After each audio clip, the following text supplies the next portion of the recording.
আসসালামু আলাইকুম। এই যে আমাদের পাঁচতলার টপ ছাদে এইচডিবি পরিষ্কার করতেছে। এইখানে আমাদের প্রত্যেক রুমের মেইন লাইন এখানে আসছে। এখন এটা ভালোভাবে পরিষ্কার করে এখানে জিআই তার ঢুকানো হবে। এই যে পরিষ্কার করতেছে।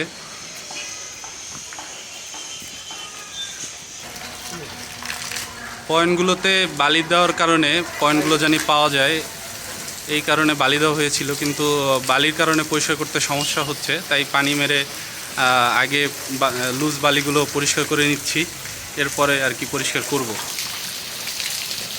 পানি মারা শেষ করলো, এখন পরিষ্কার করা শুরু করছে। আবার ভালোভাবে পরিষ্কার করে আবার ব্যাক করতেছি আমরা, তার ঢুকানো শুরু করব। তারপরে এই যে তার ঢুকানো শুরু করলো, ওই যে ওই পয়েন্টে তারটা যাবে।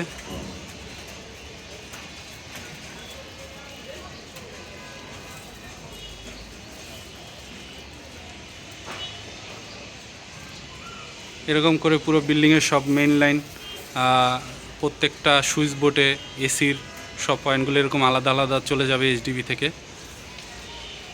এই যে শর্ট তার ঢুকানো হইতেছে, লং দূরত্বের কারণে তারটা ব্যান পার হয়ে আসতেছিল না। এখন তার ঢুকিয়ে প্যাচ মারবে, প্যাচ মাইরা তারপরে তারটা নামাবে।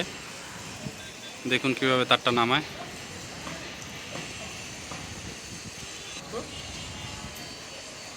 এই যে বের হয়ে গেল। এটা হচ্ছে আমাদের বাথরুমের সুইচ বোর্ডের সার্কিট। এখান থেকে মেন পাওয়ারটা আসবে সুইচ বোর্ডে। এই ছিল আজকে আমাদের ভিডিও। আমাদের চ্যানেলটা, ইউটিউব চ্যানেল ও ফেসবুক পেজটা সবাই সাবস্ক্রাইব করে রাখবেন। জানি এইসব ইলেকট্রিক্যাল হাউস ওয়ারিংয়ের ভিডিও আমি প্রত্যেক দিনই আপলোড করি। সবাই ভালো থাকবেন। আসসালামু আলাইকুম।